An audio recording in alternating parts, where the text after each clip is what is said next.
Russian troops surrender in Kherson, by giving away a tank to the Ukrainian forces. Russian tank crew, abandoned by the Russian military, during their Kherson retreat, contacted Ukrainian forces via radio and notified them about their surrender. Russia on verge of frontline collapse as Putin faces pressure to surrender 15,000 troops. Russian forces appear to be struggling in all the eastern and southern areas of Ukraine in a dramatic blow to Putin's bid to keep the annexed regions. Ukrainian forces are making significant advances in their counteroffensive in Russian-controlled areas, with more than 2,485 square miles of territory reportedly liberated in the last week. Russian troops have been forced to retreat from both the northeastern and southern fronts, as Ukrainian troops locked a substantial area east of the Oskil River in the Kharkiv region. As a result, Russian troops are left with limited options, which threatens to lead to a military collapse, a military analyst said. Looking at the Ukrainian advances, Royal United Services Institute research fellow Ed Arnold told Sky News, "At the moment, it looks like approximately 15,000 Russian troops could in a couple of scenarios essentially be forced to surrender, which would be a strategic defeat for the Russians in the south. Given the quick rate at which Ukrainian forces are pressing in the east and north, Putin's forces are left with very few options," he added. They could either move to Kherson in the southwest and try to get the protection of the city, Mr. Arnold said, adding these are not really good options.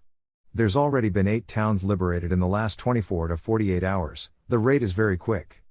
And the rate of withdrawal from the Russian side is also incredibly quick. And when units have to withdraw under those circumstances, you need very good commanders to rally the forces. Looking at the situation in the east, Mr. Arnold said Ukrainian troops are scoring fresh gains and are close to retaking the eastern cities of Sawatowe and Kremina. Sawatowe and Kremina is going to be very important in the route that links them, Highway 66. That's now in Ukraine's artillery range. They are around 30 kilometers, 18 miles, away, so they can really disrupt Russian logistics, which has misfired from the start of the campaign. Putin's forces are suffering serious setbacks on all fronts in the east and the south, according to the latest British intelligence report, with Ukrainian troops at striking distance from the Kiev-Titov-Kremina road in the Luhansk province. Attacks on that road would deal a major blow to Russian forces' capacity to resupply its units in the east, the report adds. The new counter-offensives in the region bring Ukrainian troops a step closer to the Luhansk province, one of the 4 Ukrainian provinces Putin illegally annexed to Russia. The UK's Defense Intelligence reported, politically, Russian leaders will highly likely be concerned that the leading Ukrainian units are now approaching the borders of Luhansk Oblast, which Russia claimed to have formally annexed last Friday. In response, the Kremlin has said the Russian military retreats do not affect the annexation plans. They will be with Russia forever and they will be returned, Kremlin spokesperson Dmitry Peskov told reporters. Upping the ante, Vladimir Putin has ordered Russian troops to take control of Europe's largest nuclear power plant located in Zaporizhia, one of the 4 regions in Ukraine that he has annexed. The Zaporizhia nuclear plant is now on the territory of the Russian Federation and should be operated under the supervision of our relevant agencies, Russian state news agency RIA Novosti reported, quoting Deputy Foreign Minister Sergei Vershinin. Putin is losing. Russia dealt hammer blow as everything he tried to accomplish undone.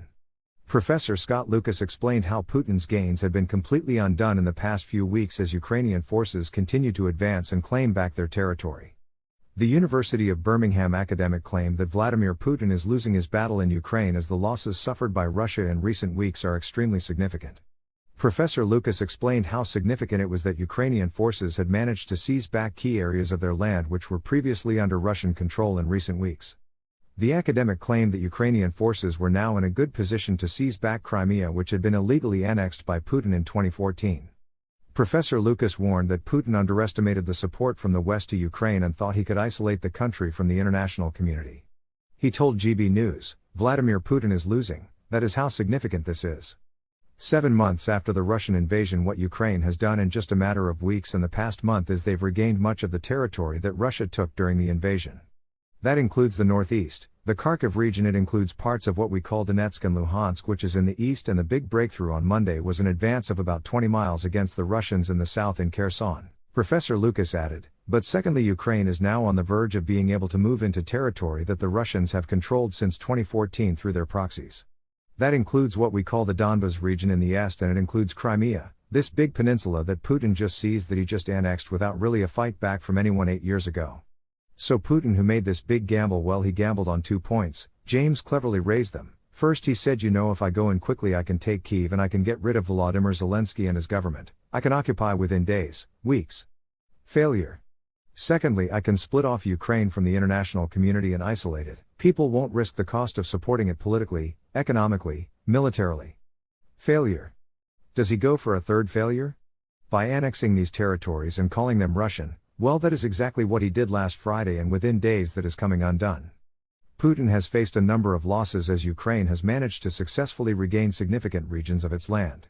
Putin's original plan in February was to storm Ukraine and have the country under Russian control within 3 days. This plan has taken well over 7 months and is still not completed. Throughout the ongoing illegal invasion, Ukraine has received much global support from Western countries who have vowed to help their pushback on the Russian onslaught in the form of Russian sanctions, and by sending Ukrainian troops top-of-the-range weapons systems.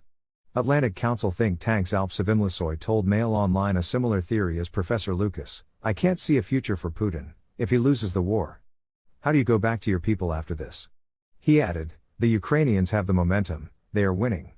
But this conflict won't just end with both sides going away and saying that's that. It will reverberate throughout Russia and the region. I think collapse will come from infighting in the intelligence services and military, and forces within Russia will see to use this as opportunity to say, we can govern ourselves better and we have enough international support to push for independence. We should definitely support that. Zelensky refuses peace talks with Vladimir Putin, only with another president of Russia. Ukraine's President Volodymyr Zelensky has said negotiations with Vladimir Putin are impossible after Russia annexed 4 regions of Ukraine. On Tuesday, President Zelensky signed a decree saying the annexation of the Donetsk, Luhansk, Kherson and Zaporizhia regions was illegal.